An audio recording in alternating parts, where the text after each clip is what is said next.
There was once a mighty king, a just and noble ruler whose kingdom flourished under his command. Yet with all his wealth and power, something in his heart remained empty. One day he walked through the bazaar and beheld a handmaiden, a simple girl of great beauty and grace. At once, love struck him like lightning from the sky. Without delay he purchased her and brought her to his palace. But this was no mere lust. His soul ached for her deeply, like a lover long parted from his beloved. After entering the palace, the handmaiden fell ill. Her face turned pale, her laughter faded, and her body grew weak. Physicians came and went, offering tinctures, poultices, and wisdom from their books, but all in vain. The king was beside himself. Night and day he watched her with sorrowful eyes. His soul was in torment. At last, with his own strength failing him, the king turned to God. In the stillness of night, he fell to the ground, tears spilling upon the stone. He cried out, "O Lord, you have given me love but not the power to heal. I am not the master of this heart. I am helpless. You are the true physician.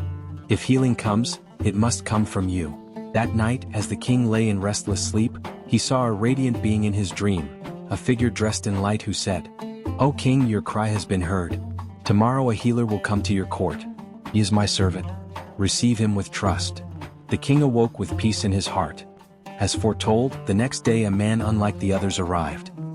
He was clothed in simple garments, but there was a light in his eyes that no crown could hold. The king welcomed him as an honored guest.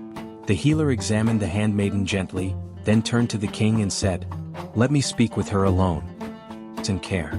After some silence, the handmaiden wept and confessed, "O kind one, I am not ill of the body but of the heart.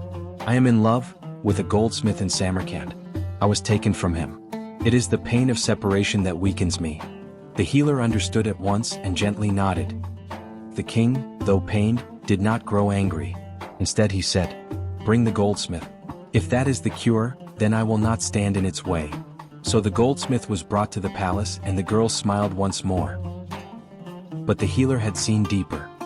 He gave the goldsmith subtle potions, and over time the man's outward beauty withered, his charm faded, and his soul's flaws rose to the surface. The handmaiden, once enchanted, now saw clearly. As the illusion lifted, the handmaiden's heart softened. She looked upon the king, not with fear or duty but with gratitude, awe, and love. She saw in him the one who had waited, prayed, and chosen her happiness over his own. And so true love dawned between them. Rumi says, "Love is the remedy of all ailments. Yet it must be love that comes from truth, not illusion. The heart must be polished by pain, patience, and prayer until it reflects only the beloved."